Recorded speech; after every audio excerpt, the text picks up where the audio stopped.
Donc, l'objectif de notre webinaire aujourd'hui, c'est de vous présenter une toute nouvelle proposition de comité technique qui est actuellement en cours d'étude à l'ISO sur la biodiversité. Cette proposition technique-là, elle est déposée par l'Association française de normalisation. Alors, c'est pour ça qu'on a la grande chance, comme ils sont un membre fondateur du réseau de normalisation francophonie, on a la chance qu'ils nous présentent cette proposition de création d'un nouveau comité technique. Alors, présentement, il y a une soixantaine de participants d'un peu partout dans la francophonie. Et nous allons tenter, avec les collègues d'AFNOR, justement, de vous présenter le projet, son origine et ses objectifs. Par la suite, comme je vous le soulignais, il y aura une présentation questions-réponses et puis nous pourrons vous guider dans votre cheminement sur ces informations que nous allons vous donner. Alors, on commence la présentation. Bon. Fabienne, je ne suis pas capable de... Ah oui, ça va. Voici le plan de présentation que je vous propose avec l'AFNOR aujourd'hui. D'abord, une petite mise en contexte. Ensuite, comme pour la plupart d'entre vous, vous n'êtes peut-être pas familier avec l'Organisation de la normalisation internationale, un tout petit b.a.-ba. Par la suite, la présentation du projet de normalisation sur la biodiversité par nos collègues d'AFNOR et un question-réponse. Alors, tout d'abord, la mise en contexte. Comme je vous le soulignais, le réseau de normalisation et francophonie vous a réunis aujourd'hui. Nous sommes un organisme international non gouvernemental à but non lucratif qui regroupe l'ensemble des organismes nationaux de normalisation dans la francophonie. Alors, vous avez ici à l'écran tous les pays membres qui sont membres du RNF et qui sont des organismes nationaux de normalisation. Il faut savoir qu'à l'ISO, il y a un représentant par pays qui représente les intérêts de la normalisation et ici, le RNF, nous regroupons tous les organismes nationaux de ces pays francophones. Alors, avec nos membres, les organismes nationaux de normalisation qu'on appelle dans notre jargon les ONN, on a trois grands objectifs. Faciliter la mise en réseau des parties prenantes de la normalisation dans l'espace francophone. Notre webinaire d'aujourd'hui en est un exemple. Accroître la participation et l'influence des francophones dans les activités de normalisation internationale. Lorsqu'on parle de francophonie économique, on a coutume de dire « qui fait la norme fait le marché ». Alors, c'est une petite citation qui parle fort, mais si elle est vraie en économie, elle est vraie pour tous les secteurs d'activité. À l'ISO, il y a plus de 25 000 normes au catalogue. Ce sont tous des sujets qui touchent des secteurs aussi diversifiés que l'économie verte, la qualité, la culture du cacao, la salubrité alimentaire ou la qualité des composts, par exemple. Donc, de faire valoir notre position francophone et notre position nationale à l'intérieur de ces comités de normalisation nous permet influencer la norme plutôt que de la subir, mais aussi s'assurer que les normes internationales reflètent effectivement nos pensées et nos objectifs et besoins. Et notre troisième grand axe de travail, c'est de promouvoir l'usage des normes comme outil de développement économique durable. Alors, voilà pour le RNF, une toute petite situation. Maintenant, la normalisation internationale. D'entrée de jeu, je vous ai dit que le réseau de normalisation et francophonie, on réunissait tous les organismes nationaux de normalisation qui sont dans l'espace francophone, donc dans la francophonie. Tous et chacun de ces organismes nationaux de normalisation-là sont membres de l'ISO, qui, lui, l'ISO est le grand Manitou et le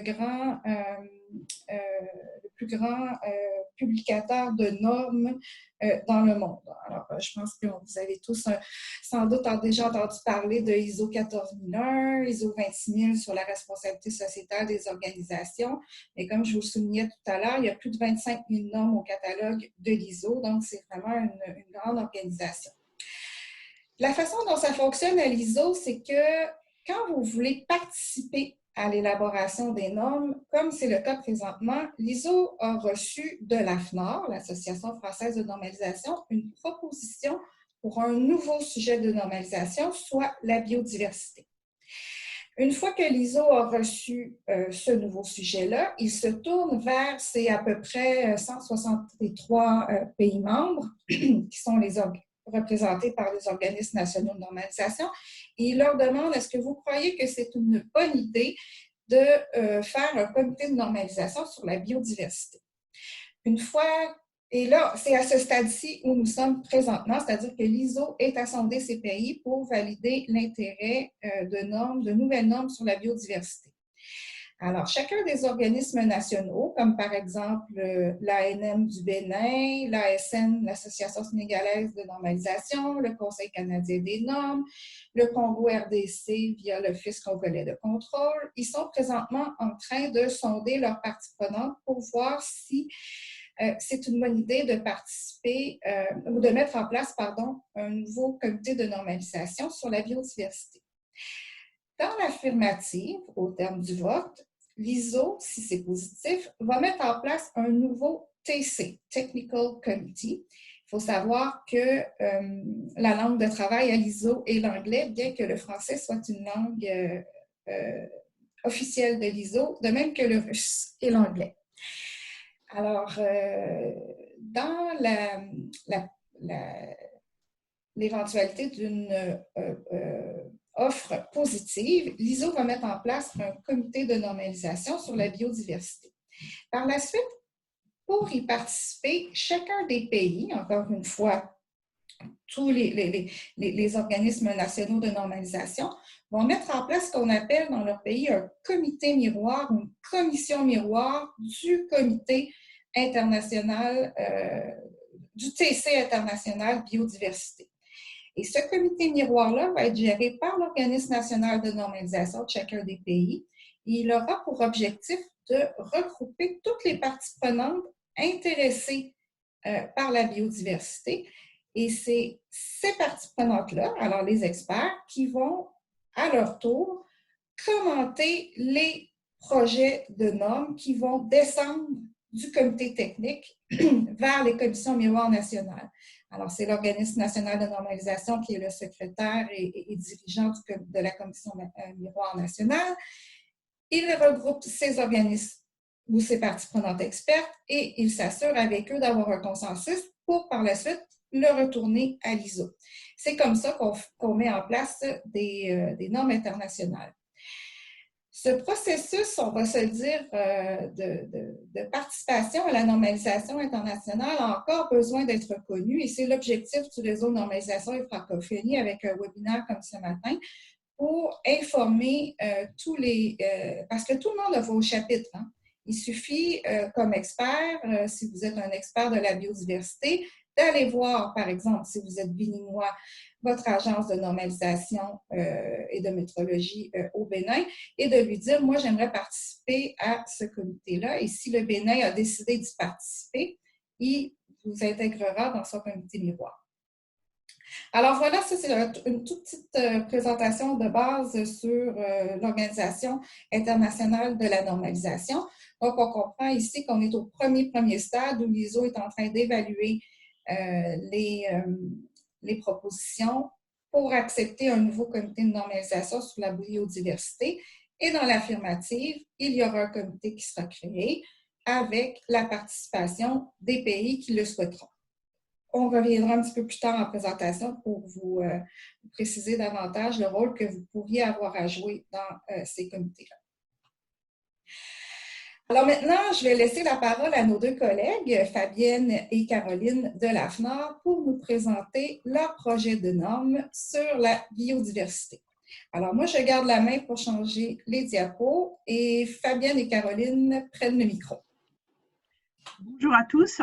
Donc je suis Fabienne Ramirez. Donc je suis responsable développement au département des affaires internationales d'AFNOR. Je vais faire cette présentation avec ma collègue Caroline Huillery. Donc, ce dont nous allons parler aujourd'hui, c'est waouh. Voilà. C'est d'abord qu'est-ce que la biodiversité. Ensuite, pourquoi nous avons choisi de développer une approche holistique et transverse de cette biodiversité. On n'a plus la présentation, Marie-Claude. Marie-Claude? Oui, OK, ça sera pas long. Ah, Je vous organise ça. je continue, il n'y a pas de souci. Après, on ferait un focus sur cette proposition de comité technique ISO. Et puis après, nous aurons un temps de questions-réponses. C'est vrai que là, ce que j'ai vu arriver dans le chat, c'est beaucoup de problèmes plutôt techniques. D'ailleurs, j'en profite pour dire, ben voilà, ça y est, c'est revenu, que vous pouvez aussi vous connecter par téléphone si vous avez un problème de son.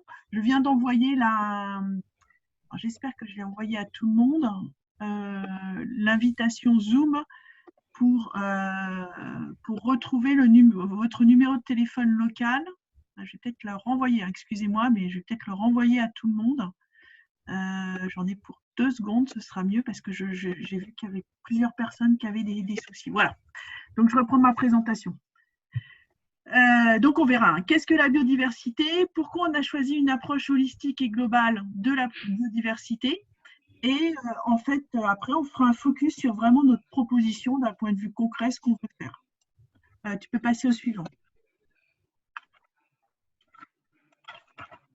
Qu'est-ce que la biodiversité? Alors, à ce stade, l'une des définitions les plus connues de la biodiversité a été établie par la Convention sur la biodiversité biologique. La CDB en français, c'est CDB en anglais. Et cette définition, donc la biodiversité est encore appelée diversité biologique, c'est la variabilité des organismes vivants de toute origine, y compris entre autres les écosystèmes terrestres, marins et autres écosystèmes aquatiques, et les complexes écologiques dont ils font partie. Cela comprend la diversité au sein des espèces et entre espèces, ainsi que celle des écosystèmes. Voilà. Et comme vous le verrez, on a proposé, nous, de faire justement tout un travail associé aux termes et aux définitions concernant la biodiversité.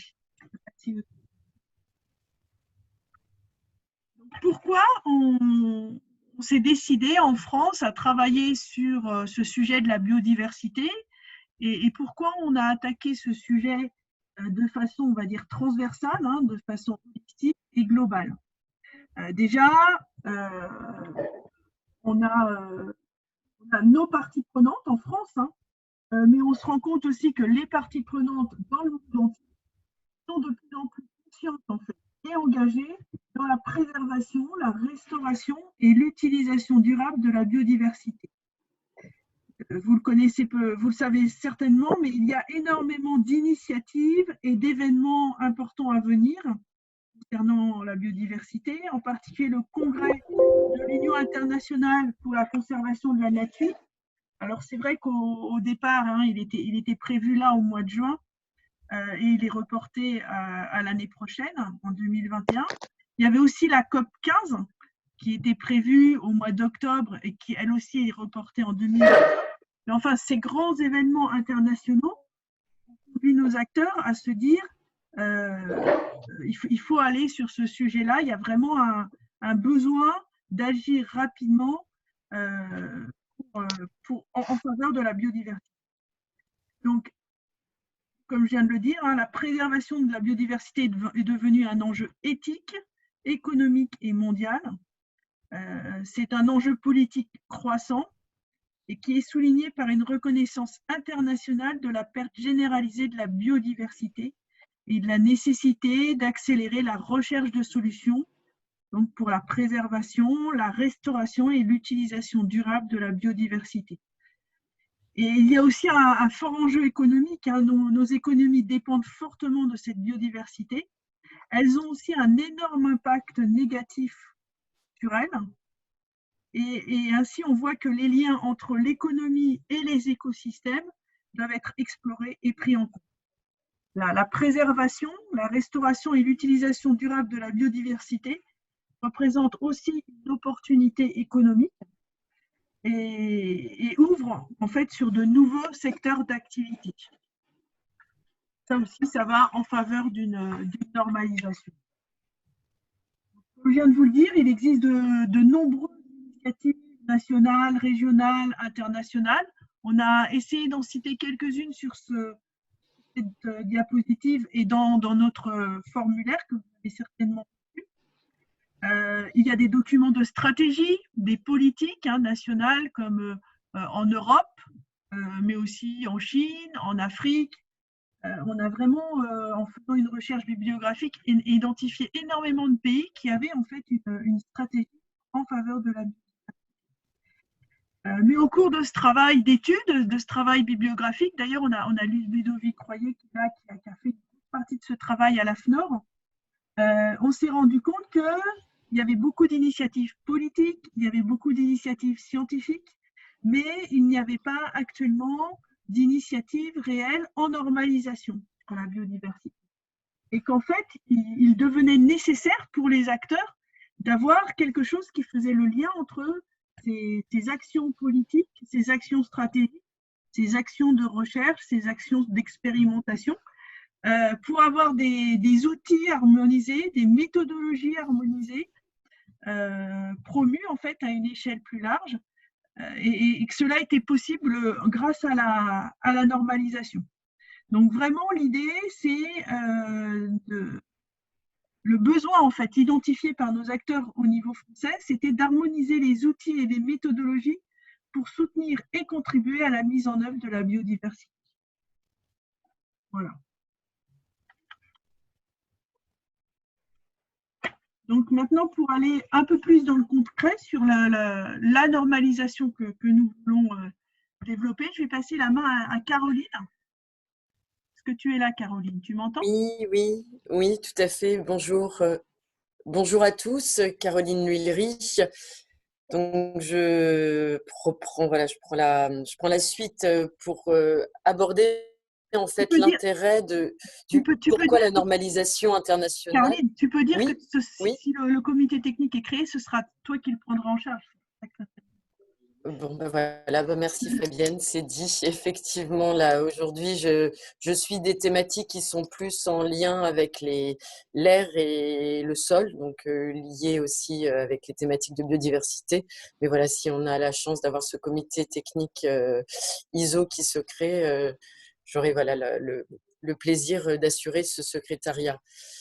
Donc, pour rebondir sur tes propos, Fabienne, et qui souligne, donc je m'intéressais au pourquoi la normalisation internationale peut constituer un levier puissant et partagé par le plus grand nombre pour protéger, restaurer et utiliser durablement la biodiversité. Il existe un vrai besoin de développer pour cela des outils et des méthodologies standardisées et co-construits afin de pouvoir soutenir des actions et les progrès en matière de biodiversité, ce qui commence par la mise en commun et le partage de définitions et de bonnes pratiques. Alors, nos parties prenantes, vous et parties prenantes au niveau international, sont conscientes que la thématique de la biodiversité peuvent déjà être mentionnées, évoquées dans certains documents normatifs. Cependant, aucun travail de normalisation dédié à la biodiversité n'est actuellement en cours. Les livrables proposés par ce comité technique dont nous souhaitons voir le jour aideront toutes ces parties prenantes à développer une compréhension claire, globale et cohérente de la biodiversité. Si on peut passer au slide suivant, Marie-Claude.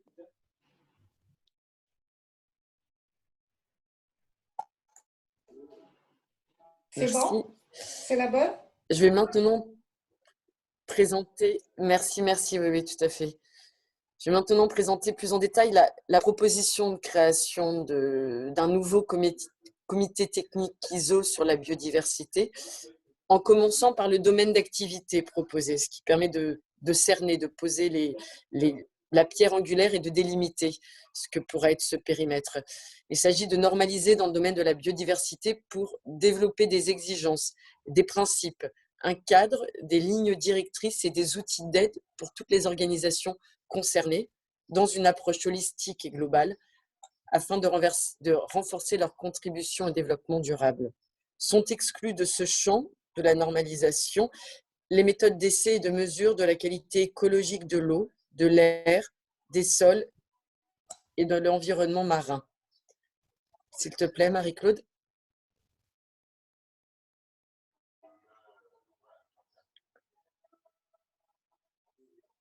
Donc l'idée, c'est de poursuivre sur l'articulation d'une première proposition de programme de travail, un premier corpus de travail qui va concerner dans un premier temps, parce que c'est essentiel de pouvoir s'entendre sur les définitions et les questions de terminologie, afin de constituer un noyau commun et normalisé de termes et de définitions utiles pour structurer les divers autres livrables qui seront à développer. Un cadre et des principes, les futures normes définiront une méthodologie pour l'identification des domaines de la biodiversité. Ce cadre devra s'entendre sur des méthodes d'analyse d'impact qui nous permettront de définir des actions stratégiques pour le suivi de ces actions aussi. Et ce cadre qui permettra de soutenir les organisations de tout type ou activité pour prendre en compte la biodiversité sur l'ensemble de la chaîne de valeur, en amont, sur site et en aval. Les normes aideront à élaborer des plans d'action et à suivre leur progrès avec des outils nouveaux ou existants qui peuvent être des indicateurs, des méthodes d'inventaire, des méthodes de biosurveillance environnementale ou des rapports sur la biodiversité. Elles pourront être utilisées à différents niveaux pour des organisations ou des groupes d'organisations. Citons les sites de production, les organisations d'agriculteurs, les zones commerciales, les PME, les petites entreprises, les gros groupes industriels, les collectivités locales. Important de souligner l'approche territoriale aussi. Il est proposé de développer des livrables qui fourniront des exigences ou des lignes directrices pour la mise en œuvre d'une approche de la biodiversité au sein d'un territoire spécifique. Le but est bien d'adapter l'approche qui va être définie dans ces normes aux habitats, aux espèces, aux activités ou à des écosystèmes locaux. Et cette approche territoriale pourra concerner la coopération entre différentes parties prenantes. On peut citer le lien entre les collectivités et les entreprises, par exemple. Nous tâcherons également d'aborder des études de cas d'écosystèmes spécifiques. Donc, la constitution de rapports techniques qui pourront être proposés pour rassembler des études de cas permettant de valoriser certaines approches, des retours ou encore des retours d'expérience sur la biodiversité qui est mise en œuvre pour certains écosystèmes spécifiques. Nous nous attacherons également à définir des lignes directrices sur des questions qui peuvent être spécifiques de la biodiversité, qui peuvent couvrir des thématiques telles que les solutions fondées sur la nature, Nature-Based Solutions, ou également sur l'ingénierie écologique, qui est aujourd'hui développée en France, par exemple.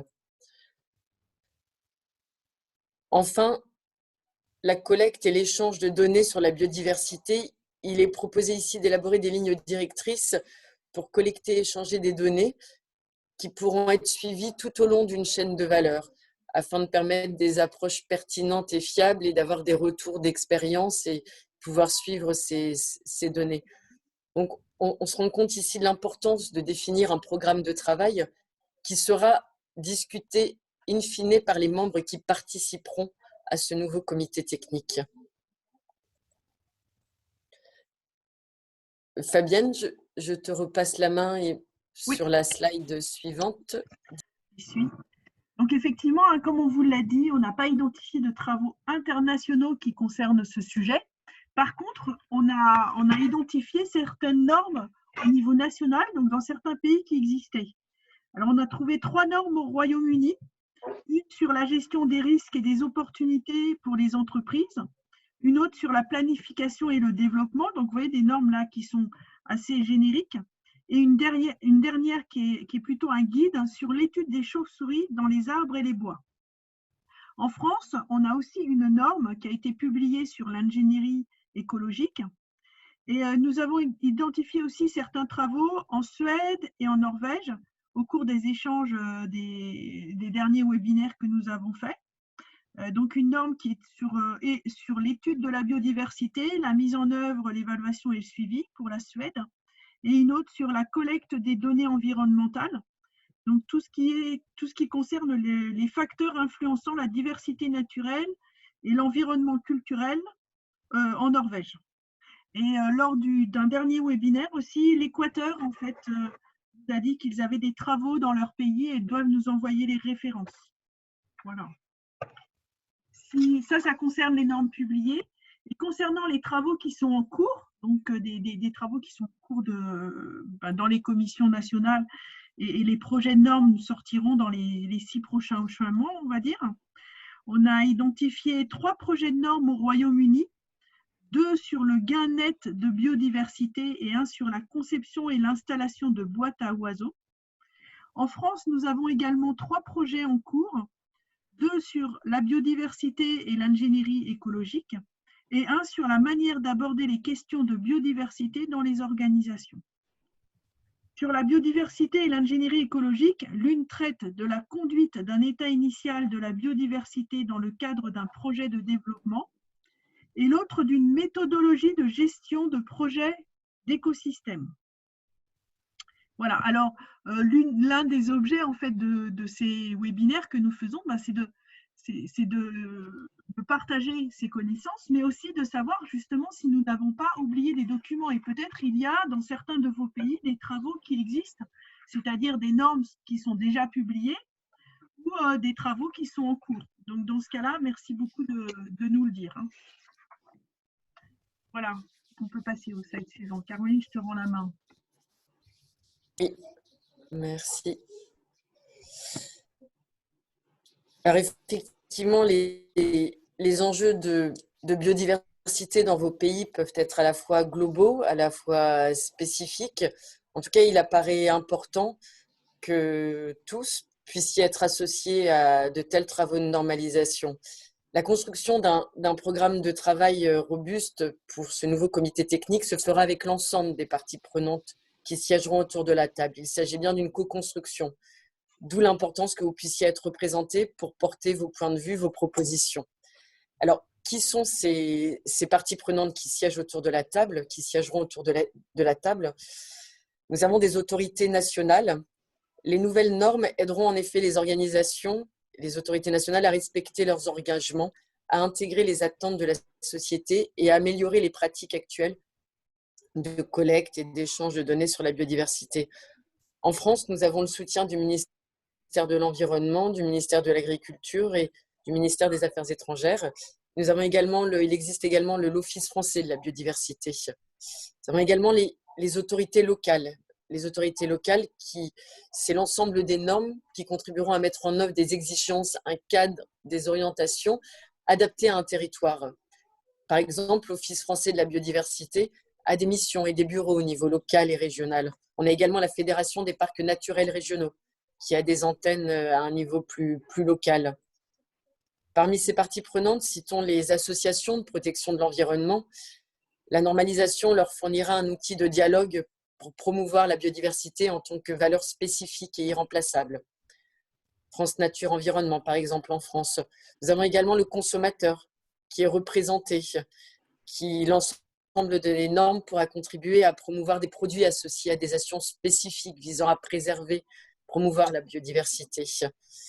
Et les entreprises, ces nouvelles normes leur permettront de comprendre et évaluer les liens entre leur activité et la biodiversité, de mieux intégrer les enjeux de la biodiversité dans leur processus stratégique et décisionnel, leur permettre de définir un cadre de communication, de rendre compte d'actions entreprises au service de la biodiversité auprès de leurs salariés. Tous les secteurs des entreprises devaient être ciblés. En France, aujourd'hui, on a autour de la table les secteurs de l'énergie, des cosmétiques, de la construction, des services à l'environnement, de l'ingénierie écologique, de l'aménagement des territoires.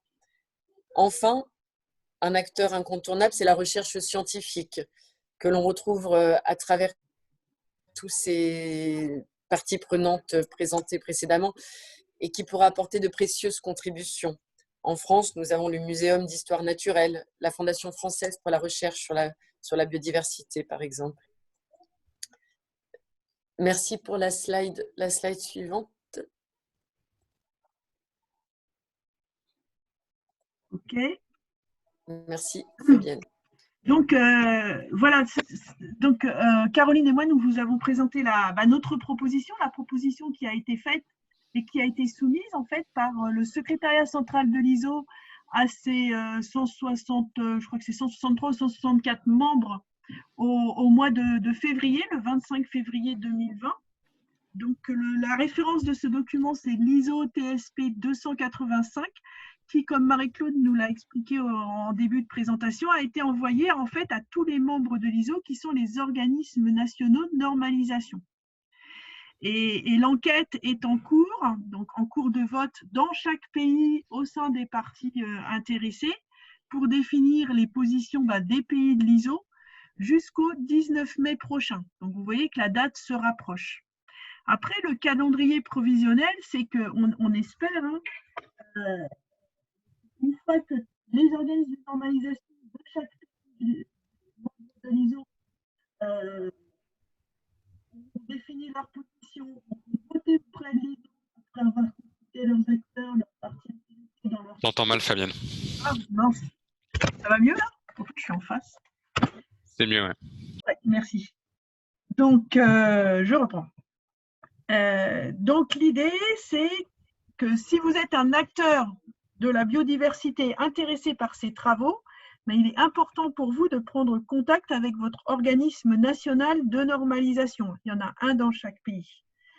Donc, à la clôture du vote, le 19 mai, le comité de gestion technique de l'ISO regardera les réponses, évaluera ces réponses lors de sa réunion au mois de juin et pourra décider de la création du nouveau comité technique. Et en fait, il y a des conditions pour que ce comité soit créé. Il faut une majorité de 2/3 des organismes nationaux votants qui soient favorables à la proposition et que parmi ceux qui ont voté positivement, il y en ait 5 qui souhaitent et qui disent qu'ils le souhaitent participer activement. Participer activement, ça veut dire nommer des experts, s'engager à contribuer aux travaux. Donc, comme vous le voyez, il est très important que, on va dire, chaque expert qui souhaite que ces travaux se développent se manifeste auprès de son organisme national de normalisation et que cet organisme lui-même puisse voter auprès de l'ISO pour permettre la création de ce nouveau comité technique. Et après que les experts soient nommés pour qu'ils puissent contribuer aux futurs travaux, donc apporter leur vision de la biodiversité, ce qui est fait dans leur pays, leurs connaissances, leur position, etc. Apporter leur contribution, quoi. Et si une nouveau TC est créé, nous, ce qu'on a proposé comme premier calendrier, c'est d'avoir une réunion fin 2020. Alors, c'est vrai qu'avec la crise actuelle du Covid, on s'était calé, vous savez, sur toutes ces réunions, le Congrès international de l'UICN, la COP 15, voilà, on était dans cette mouvance. Maintenant que tout est décalé, on reste quand même sur cette idée, mais ça pourra peut-être être décalé, ça risque d'être décalé début 2021. L'idée, c'est que entre le moment où le comité technique est approuvé, ce qu'on espère, et la première réunion, dans chaque pays, en fait, des commissions, des comités nationaux de normalisation puissent être créés en rassemblant les experts de ces pays. Voilà, pour que vraiment chaque pays puisse apporter sa contribution ensuite au niveau du comité technique. Fabienne? Oui. Tu me permets une toute petite précision par rapport à ce que tu viens de nous expliquer pour le vote.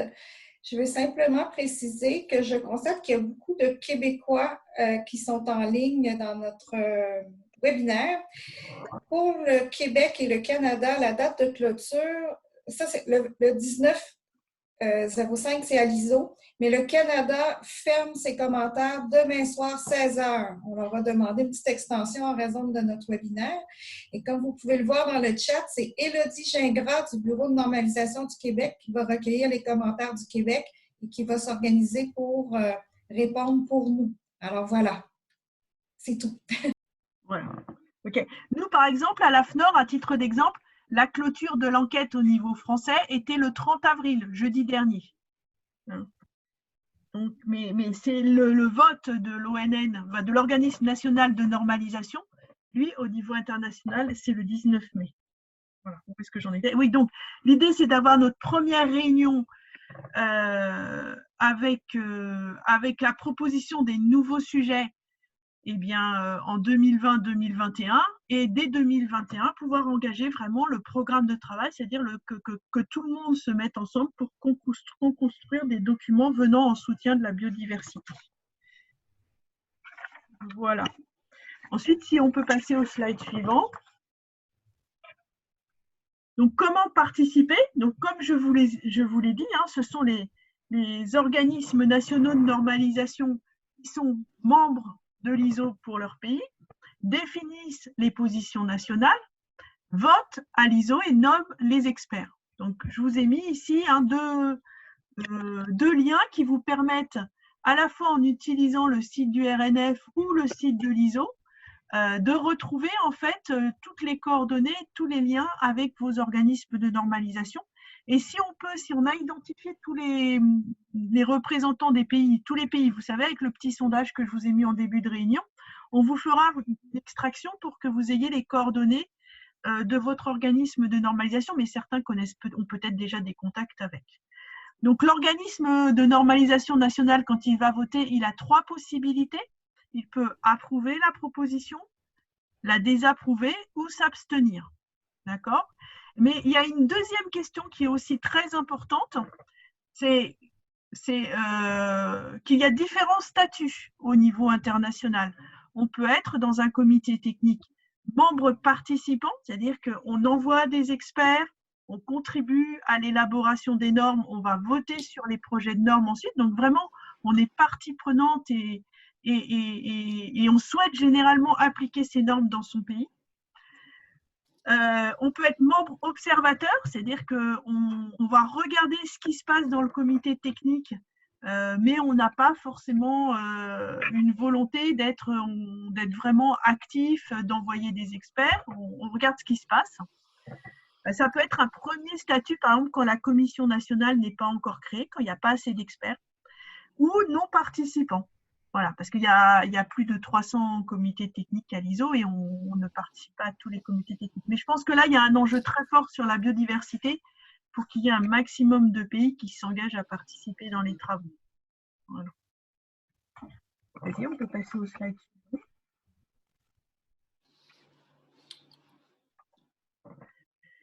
Alors, Caroline, je te repasse la main.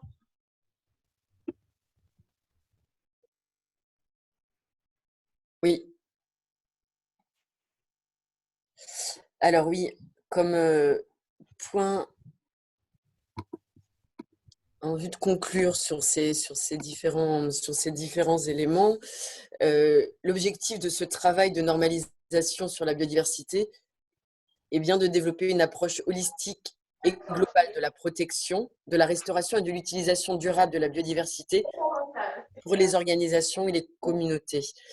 Il est bien également question de prendre en compte les interactions entre les différents enjeux de la biodiversité, sa protection, sa valorisation, son utilisation durable, en vue de contribuer aux objectifs du développement durable. Ces ODD, comme on dit, nous avons par exemple l'ODD 13, une action pour le climat, l'ODD 14, la vie sous l'eau, ODD 15, la vie sur Terre, pour ne citer que cela. Donc, nous vous invitons à participer en contactant votre organisme de normalisation nationale. C'est bien lui, in fine, qui votera au niveau ISO. Donc, effectivement, ce qui est important, voilà, c'est de pouvoir l'identifier et de pouvoir savoir vers qui se tourner dans vos pays respectifs. Et pour ça, on est également à votre disposition pour vous aider ou vous aiguiller.